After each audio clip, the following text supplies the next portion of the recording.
मैं लाहौर हूं, पाकिस्तान का धड़कता हुआ सकाफती दिल। दुनिया मुझे रावी के किनारे आबाद एक शानदार तहजीब और बेमिसाल विरसे के नाम से जानती है। मेरी असल कहानी तो 2000 साल कब्ल मसीह के तारीक धुंधलकों में गुम है। रिवायत कहती है कि मुझे श्री राम के बेटे लव ने आबाद किया था और चीन के मशहूर सयाह ह्यून सांग ने 630 ईस्वी में मेरी गलियों में घूमकर मेरे हुस्न की गवाही दी थी। मगर मेरी अजमत का सुनहरी बाब तब शुरू हुआ जब मुगलों ने मेरी मिट्टी पर सुर्ख पत्थर और सफेद संगे मरमर से जाहो जलाल की लाजवाल दास्तानें लिखी। जलालुद्दीन अकबर ने मेरी फसील और किले को मजबूत किया, शाहजहां ने शालीमार के बागात सजाए और औरंगजेब ने मेरे सर पर बादशाही मस्जिद का ताज सजाया। मुगलों ने मुझे सिर्फ इमारतें नहीं दी बल्कि मेरी बेजान ईंटों को बोलने का फन सिखा दिया। लेकिन याद रखो, मुगलों ने ये अजीमुशान इमारतें सिर्फ रहने के लिए नहीं बनाई बल्कि अपनी ताकत से दुनिया को खौफजदा करने के लिए बनाई थी। मगर फिर ऐसा क्या हुआ कि ये जाहू जलाल मिट्टी में मिल गया? मुगलों का जवाल हुआ तो मेरी गलियों में सिखों की तलवारें चमकी। महाराजा रंजीत सिंह के राज ने मुझे एक नई पहचान दी और मेरे जख्मी वजूद पर खूबसूरत हवेलियां और हजूरी बाग की ये तारीखी बारादरी सजाई। मगर 1849 में मेरी तकदीर ने फिर एक नया मोड़ लिया जब समंदर पार से आए सफेद चमड़ी वाले बरतानवी आका मेरे तख्त पर आ बैठे। उन्होंने मेरी रिवायती मुगलाई रूह पर यूरोपीय गॉथिक तर्ज की एक बिल्कुल नई चादर चढ़ा दी। लाहौर हाई कोर्ट, जी पोस्ट ऑफिस और पंजाब यूनिवर्सिटी की ये फलकबोस इमारतें इसी दौर की यादगार हैं। लेकिन याद रहे, ये तब्दीली महज नौ आबादियाती ताकत का यकतरफा जबर नहीं थी। ये सफेद चमड़ी वाले आकाओं और मेरे अपने मकामी कारीगरों का एक ऐसा पेचीदा, बेसाख्ता और खूबसूरत मिलाप था जिसने मशरिक और मगरिब को एक मुनफरिद फने तामीर में परो दिया। इसी मिलाप ने मुझे तारीख के रिवायतीपन से निकालकर जदीद दुनिया के नक्शे पर ला खड़ा किया। मगर सच तो यह है कि हर नए आने वाले मुक्तदर ने मेरी तारीख का सिर्फ वही वर्क पढ़ा जो उसके अपने मफाद में था। मैंने गुलामी की जंजीरें टूटते और आजादी का सूरज उभरते भी देखा है। याद करो वो 23 मार्च 1940 का दिन जब मंटू पार्क में लाखों दीवानों ने मेरी ही गवाही में एक अलग आजाद वतन का ख्वाब देखा था, जिसके सीने पर आज मीनारे पाकिस्तान फख्र से सर उठाए खड़ा है। लेकिन मेरी असल रूह, मेरा असल वजूद तो मेरा अंदरूनी शहर था। मेरी हिफाजत के लिए बनी वो बुलंद फसील और वो 12 तारीखी दरवाजे जो कभी मेरी इक्तिसादी और सकाफती तवानाई का धड़कता हुआ दिल थे। मुगलों के सुनहरी दौर में इन्हीं पनाहगाहों के अंदर 5 लाख बाशऊर और जिंदा दिल इंसान बसा करते थे। मगर आज वहां सिर्फ 50,000 सिसकती हुई जानें रह गई हैं।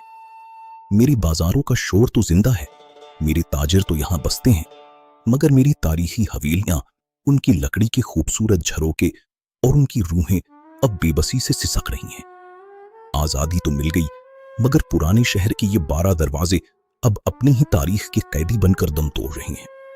सुल्तान महमूद गजनवी के दौर से लेकर मौजूदा पाकिस्तानी रियासत तक हर एक ने मुझे अपने अपने अंदाज से उजाड़ा और दोबारा बनाया। एक ने जो इमारत खड़ी की, दूसरे ने उसे मिट्टी में दफन कर दिया। लेकिन सच तो ये है कि आज जो मुझ पर गुजर रही है वो माजी की किसी भी भयानक जंग से कम नहीं। मेरी फिजाओं में अब हवा नहीं बल्कि रफ्ता रफ्ता घुलता हुआ जहर सांस लेता है। फैक्ट्रियों और गाड़ियों से निकलने वाले सल्फर, नाइट्रोजन और कार्बन के काले बादलों ने मेरी सदियों पुरानी तारीखी इमारतों का सुनहरा रंग पीला कर दिया है। उनका प्लास्टर चुट रहा है और छतों से तेजाबी पानी का रसाव हो रहा है।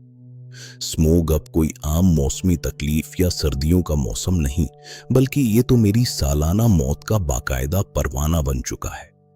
और सबसे बड़ा अलमिया जानते हैं क्या है?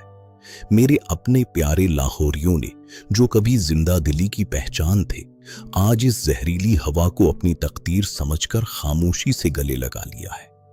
उनकी खामोशी ही असल अलमिया है। अवाम की इस मुजरिमाना और खामोश कबूलियत ने ही तो मुक्तदर हल्कों को बेहिस, अंधा और बहरा बना दिया है। हुकूमत का हर साल एक ही पेशा वराना तमाशा होता है। सड़कों पर आरजी पाबंदियों का ढंढोरा पीटा जाता है और पानी छिड़कने वाली एंटी स्मोक गन्स को यूं पेश किया जाता है जैसे कोई बहुत बड़ा साइंसी इनकलाब बर्पा हो गया हो। 16,000 लीटर पानी फिजा में बहाकर आलूदगी तो चंद मिनट के लिए थम जाती है, मगर इस मुस्तकिल जहर का इलाज करने की जहमत कोई नहीं करता। हमारा महकमा माहौलियात आज भी 19वीं सदी के नाकारा और फरसूदा फार्मूलों पर चल रहा है। जब तक जड़ का इलाज नहीं होगा, ये मिट्टी सांस कैसे लेगी? सिर्फ फिजा ही नहीं, मेरे तारीखी वजूद को भी दीमक चाट रही है। मेरे सीने पर 460 तारीखी यादगारें मौजूद हैं, मगर महकमा आसार कदीमा की मुजरिमाना गफलत और केमिकल्स के नाम पर होने वाली नाकिस तामीरात ने इन अजीमुशान इमारतों को मलबे का ढेर बना दिया है। बहाली के नाम पर चलने वाले ये सरकारी ड्रामे फायदे के बजाय मेरी तारीख का चेहरा मस्ख कर रहे हैं। क्या कोई है जो इन सिसकती दीवारों का दर्द महसूस कर सके? सरकारी नाअहली, रियल एस्टेट माफिया का अंधा लालच और अवाम की खामोश बेहिसी, हम सब ने मिलकर इस तारीख को दफन करने का मुआहदा कर रखा है। मैं महज एक शहर नहीं, एक जिंदा तारीख हूं, तहजीबों का संगम हूं। मैंने हजारों साल में कई तूफान, हमले, नौआबादियात और हिजरतें झेली हैं। मैं अभी भी सांस ले सकता हूं। मैं फिर से बागों का शहर बन सकता हूं, बशर्ते के फैसले कवानीन के बंद कागजों में नहीं, बल्कि जमीन की मिट्टी पर नाफिज हों। मुअर्रिखीन गवाह हैं कि मेरी गलियों, मेहराबों और सदियों पुराने दरो दीवार का तहफ्फुज सिर्फ ईंट पत्थर का तहफ्फुज नहीं, मेरी रूह का तहफ्फुज है। इन यादगारों को बचा लो जो तारीख का धड़कता हुआ दिल है। हुक्मरानों, याद रखो, सियासी दावों के गुबार से निकलकर अमल की तरफ आओ। मेरा मुस्तकबिल तुम्हारे फैसलों की बागडोर में है। आज मेरे शहरियों को फैसला करना होगा, वरना मैं एक बंजर और वीरान दश्त बन जाऊंगा और आने वाली सदियां मुझ पर मातम करते हुए सिर्फ एक ही सवाल पूछेंगी। उस दश्त में एक शहर था, वो क्या हुआ? आवारगी। चैनल को फॉलो करें। वीडियो पसंद आई हो तो हौसला अफजाई के लिए लाइक करें। शुक्रिया।